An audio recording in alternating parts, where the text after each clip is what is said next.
Notre monde a été bouleversé par l'arrivée de l'informatique et en est devenu numérique. Pour ne pas subir ce nouveau monde, il faut le comprendre et ne pas se restreindre seulement aux usages.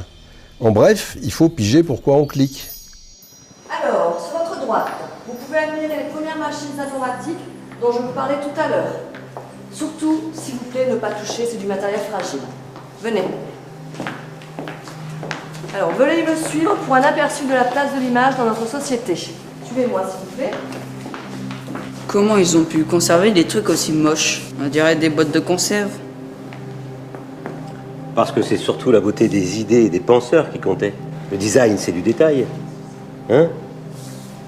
Ouais. Veuillez me suivre, nous allons dans la prochaine salle.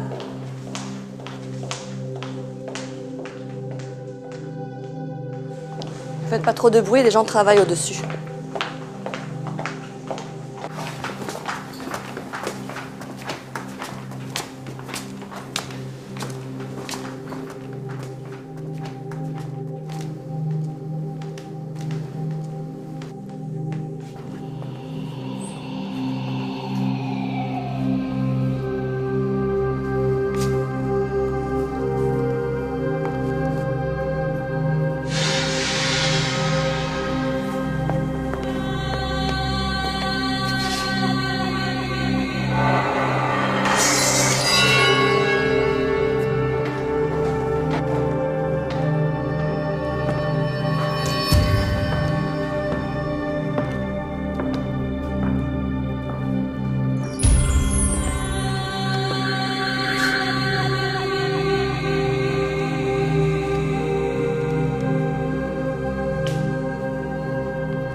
Magnifique.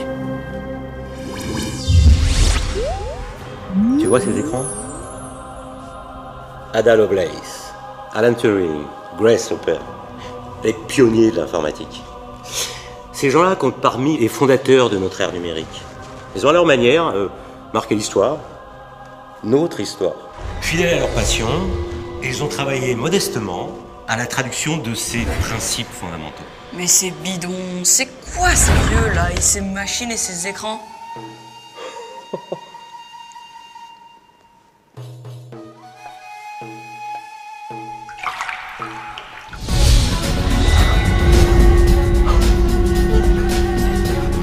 Oh, incroyable! Je croirais plonger en pleine réalité du 9e siècle. Question, c'est qui vieux qui nous mate là? Eh bien, tu as en face de toi Monsieur Algorithme. De son vrai nom, Al-Khwarizmi. Le mot d'algorithme est une simple déformation latine de son nom. Algo quoi?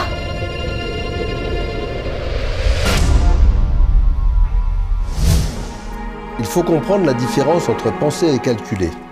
Penser, c'est la noblesse de l'esprit, et ça reste difficilement explicable. Calculer est bien plus simple et systématique, et pour tout dire mécanisable. Il s'agit de résoudre un problème précis en suivant un mode d'emploi précis en vue d'une application donnée, par exemple trier une liste d'objets, multiplier de nombres ou améliorer une photo. L'algorithmique est la science de l'organisation des opérations à effectuer. Elle travaille sur des opérations abstraites, comme l'addition de deux nombres. Pour passer aux opérations concrètes, il faut écrire tout cela de façon bien plus précise, sous la forme d'un programme écrit dans un langage de programmation. Retiens bien que le but final de l'informatique est d'évacuer la pensée du calcul afin de le rendre exécutable par un ordinateur, qui lui est une machine fabuleusement rapide et exacte, mais fabuleusement stupide et complètement dénuée de pensée.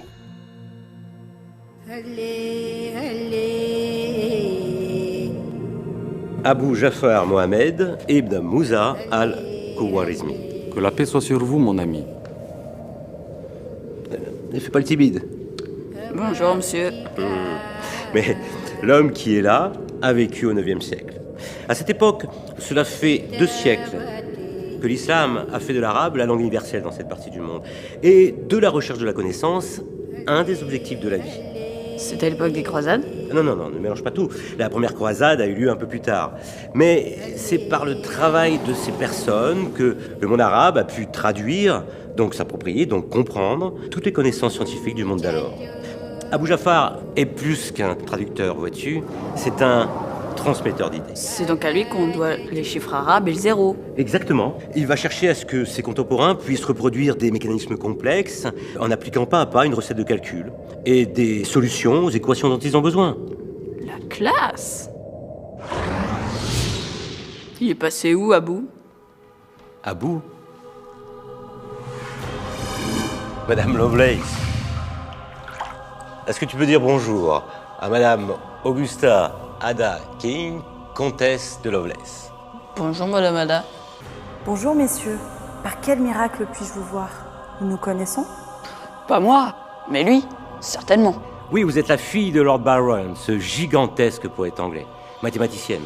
Elle a publié ses résultats mathématiques sous un nom masculin, vois-tu, car dans cette époque qui se voit aussi civilisée qu'elle est machiste, elle vivra sa vie de femme au mépris de sa réputation et au mépris des imbéciles.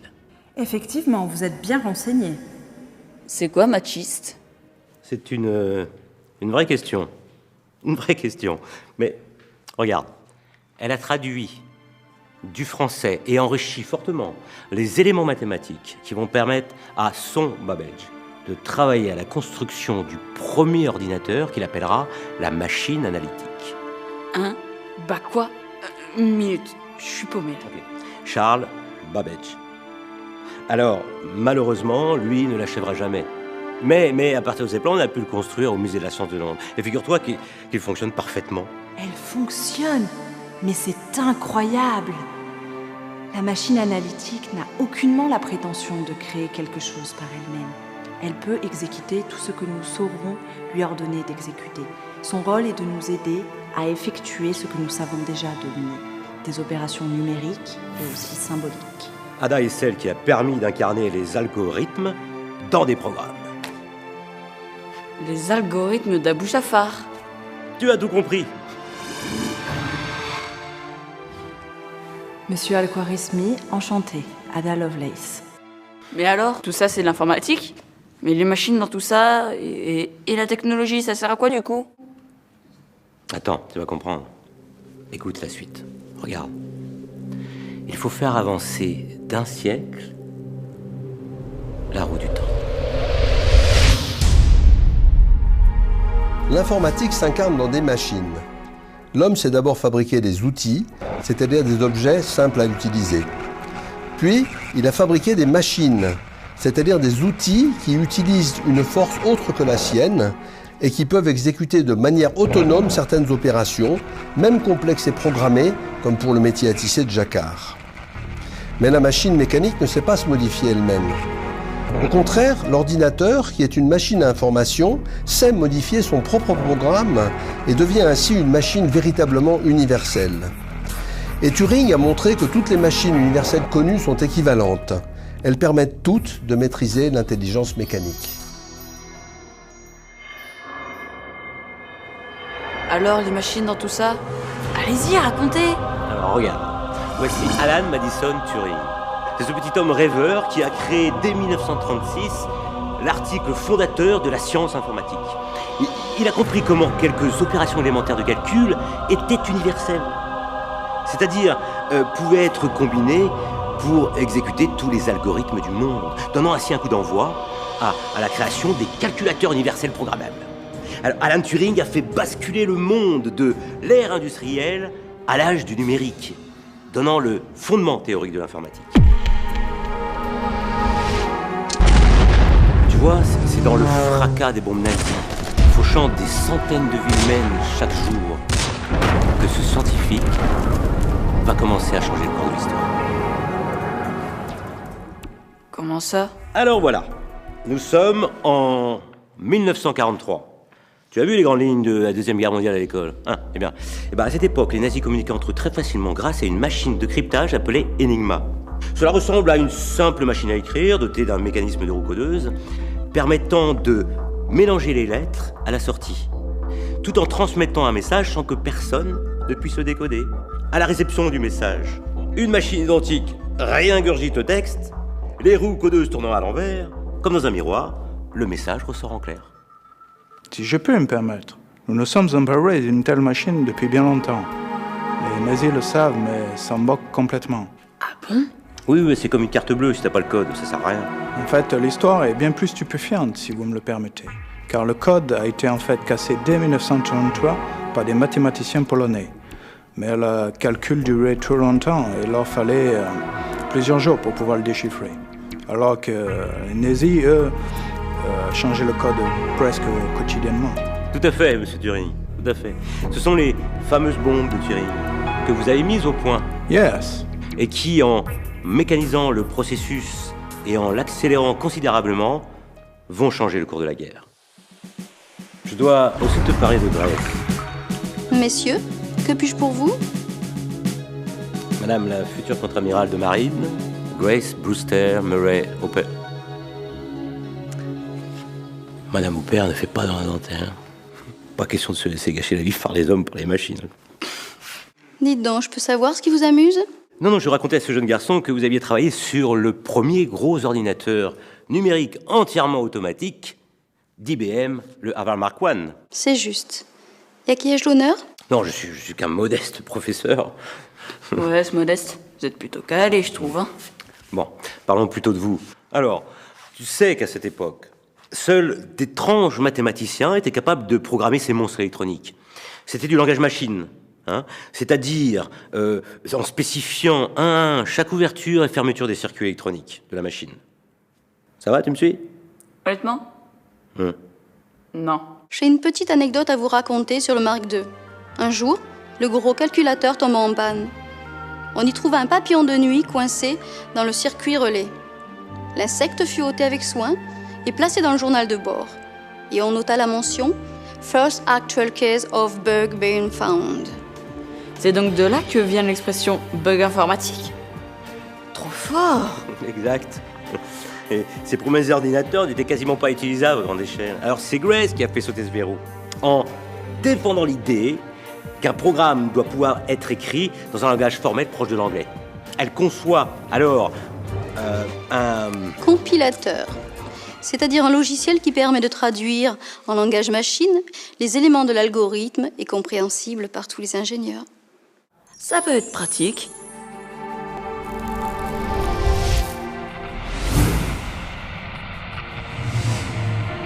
Les premiers ordinateurs naîtront modestement vers 1940. Le tout premier programme enregistré sur un concept de logique binaire sera construit en 1937 par l'ingénieur Konrad Zuse. Il sera suivi en 1943 par la machine de l'américain Aiken.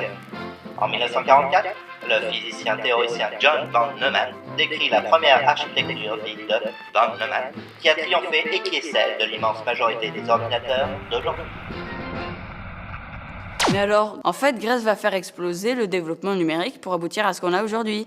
Les logiciels et tout. Oui, tu commences à comprendre. Génial! On dirait presque du Wikipédia. Quand Grace s'est éteinte en 1992, les ordinateurs entraient dans les foyers. Ils ne coûtaient plus le prix d'une maison ou d'une voiture, mais celui d'une télévision. Ils ont fait exploser les communications au niveau mondial, avec en particulier Internet. Ils nous ont toutes et tous fait basculer de l'ère industrielle à l'ère numérique. Notre planète est devenue un fragile village humain où le web est notre quotidien. Je pense comme Jérôme Chailloux que le web est l'invention la plus utile à l'humanité depuis sa pire invention, la bombe atomique. Alors, et Internet dans tout ça? Alors voilà, qui nous a ouvert la notion d'information? C'est Claude. Non, attends. André.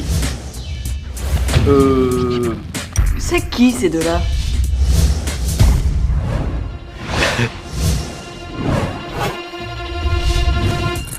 Stop! Regarde. La classe à Las Vegas, prof. Tu vois cette image? Elle semble parfaite. Et pourtant, nous lui avons enlevé toute l'information que ton œil ne peut pas voir, afin de la rendre moins lourde qu'une image brute.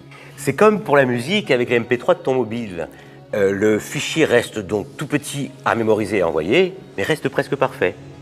Et c'est grâce à vous, regarde, grâce à vous, Claude et Wood Shannon, vous qui avez défini la quantité d'informations de manière mathématique, avec la théorie des probabilités que vous avez mise en équation, vous, Andrei Nikolaevitch Kolmogorov. C'est ce qui a changé un peu la vision du monde dans les échanges numériques. Tout simplement génial. Merci. L'information est une matière abstraite qui se mesure.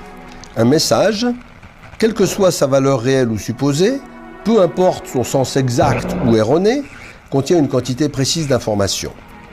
L'atome d'information est l'élément binaire, le bit, comme oui-non, 0-1 ou bien vrai-faux. Savoir de quelqu'un si c'est un homme ou une femme, s'il est jeune ou vieux, s'il est petit ou grand, c'est très schématique, mais ça nous donne déjà 3 atomes d'information sur lui, donc 3 bits. On peut penser que le web du futur sera personnalisé, c'est-à-dire qu'il prendra en compte le contexte de l'utilisateur, son profil, etc., qui sera dynamique, qui sera ubiquitaire et qui sera sémantique. Eh, c'est qui elle? Rose-Diane Kunz, qui a aidé à construire le web sémantique, qui désigne un ensemble de technologies visant à rendre l'information du web accessible et utilisable par tous les programmes logiciels, grâce à un système de métadonnées. Et alors, c'est quoi? Rose, elle explique très bien, très bien. Donc le web sémantique, c'est une vision de Tim Berners-Lee, où l'idée, c'est de rendre la sémantique des ressources du web explicite de manière que des programmes puissent l'exploiter au même titre que des hommes actuels. Actuellement, si vous prenez un moteur de recherche classique et que vous cherchiez tous les documents concernant un accident de véhicule, alors ces moteurs classiques, ils vont rechercher en fait tous les documents dans lesquels les mots accident et véhicule vont apparaître. Et si par contre un document décrit une collision entre un camion et un vélo, si les mots accident et véhicule n'apparaissent pas, un tel document ne sera pas retrouvé par le moteur de recherche. Et pourquoi? Tout simplement parce que contrairement à nous humains, le moteur de recherche ne sait pas qu'une collision c'est une sorte d'accident et qu'un camion et un vélo ce sont des sortes de véhicules. Et donc l'idée du web sémantique c'est cela, c'est d'essayer de rendre cette information disponible à un programme sous forme de ce qu'on appelle des ontologies. Eh, je comprends mieux maintenant. Dites, prof, pourquoi tout le monde ne parle pas comme elle? Ouais, elle nous ouvre les portes d'un futur où le web devient sémantique. Prof? Mais c'est quoi la question? Non, rien. Dites, comment on fait pour mesurer l'information? Comment on fait pour coder les objets numériques? Coder des objets numériques, ça veut dire les représenter des objets réels, les convertir en objets virtuels, c'est-à-dire des 0 et des 1 qui sont décodables par un ordinateur. Donc ça signifie à la fois l'objet en lui-même, mais ça signifie également son langage pour le décoder. Tous les objets, les images, les sons, les textes, les données ont un reflet numérique qui permet de mémoriser l'information, de la transmettre, de la reproduire à l'infini et de la manipuler aussi de manière spécifique grâce à toutes sortes d'algorithmes. On peut ainsi ouvrir un nouveau monde de partage de l'information qu'il reste à finir de construire tous ensemble. On se croirait dans un vieux film. Comment ils faisaient sans informatique? Mais tu sais, avant, il y avait ce qu'on appelait des machines à écrire.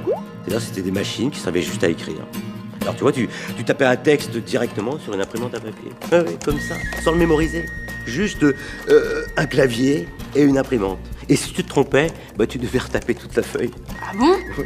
Attends, tu sais, avant, les téléphones étaient reliés au mur avec un fil. Non, je rigole pas. Et des fois, il y avait un seul téléphone pour toute la famille. Et encore pas toujours. On m'avait dit ça, j'ai jamais voulu y croire. Ah bah tu peux me croire. Et puis, tu ne pouvais pas joindre les gens, sauf s'ils étaient chez eux. Donc, impossible de les joindre en dehors de chez eux. C'est-à-dire, tu appelais les gens quand tu savais déjà en fait où ils étaient. Ça craint ça. On ne pouvait pas appeler les potes? Non. Et puis si tu avais un rendez-vous, par exemple, il fallait tout prévoir à l'avance. Le lieu, l'heure et tout. Et ben sinon, les gens, ils se manquaient, tout simplement. Et encore, je te parle de téléphone. J'exagère un peu, c'était pas vraiment des téléphones. Tu pouvais faire un numéro, parler à la personne, et une seule personne à la fois, hein. Sans l'image, juste le son. On pouvait même pas s'envoyer de message? Ah non, pas de messages SMS, tu rigoles. Avant, il n'y avait même pas de vidéo internet, hein. Juste une télévision, un écran par famille. Alors tous devant regarder la même chose en même temps. C'est simple, quelques dizaines de personnes décidaient ce que des millions d'autres allaient regarder. Il devait s'abrutir devant ce truc. Avant, les véhicules et les téléphones n'avaient ni GPS, ni tous ces gadgets qui nous simplifient la vie. Tant en matière de communication qu'en matière de sécurité. Eh oui. Hein. Et tiens, et puis quand les gens allaient en ville, hein, ils se rencontraient juste par hasard. Impossible de localiser leurs copains. Ils avaient ni GPS ni rien. Quelle galère! Ouais, et les objets n'avaient pas de puce électronique. Alors, si tu perdais un bijou ou un vêtement, pratiquement impossible de le retrouver, puisqu'il n'était pas localisé électroniquement. Ah bon? Il faisait comment alors? Il cherchait à la main en tâtonnant, ou alors il se remettait à la chance, ou alors il faisait une croix dessus, définitivement. Et avec Internet? Ah non, pas d'Internet. Toutes les connaissances étaient sur papier, dans des livres, dans des bibliothèques. Alors, il fallait fouiller des murs entiers de bouquins en papier et tout recopier à la main. Pas possible! Bon, plus tard, on a pu imprimer les informations du jour. On appelait ça des journaux quotidiens. De nombreuses fois, pour que les gens puissent en prendre connaissance. Bonjour le gâchis de papier. Hein. Et les gens s'écrivaient uniquement sur du papier. Envoyé par la poste, pas de mail, ni de SMS, ni de tout ça, tu comprends. Et avant le téléphone, il fallait des fois 2 jours ou plus pour savoir ce que les gens voulaient te dire. Et 1 semaine, si c'était dans notre pays. À l'époque, les gens sourds et malentendants étaient coupés du monde.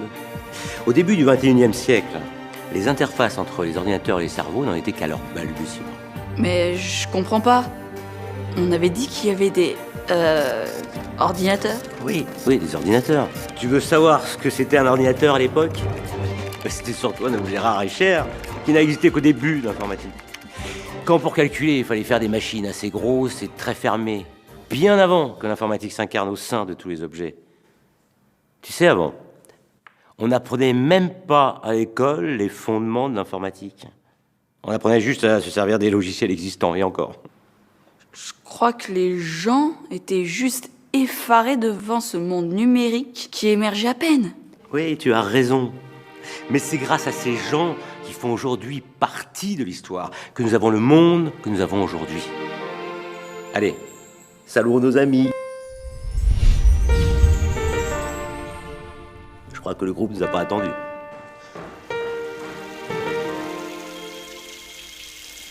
Il pleut. Vite, faisons venir la navette.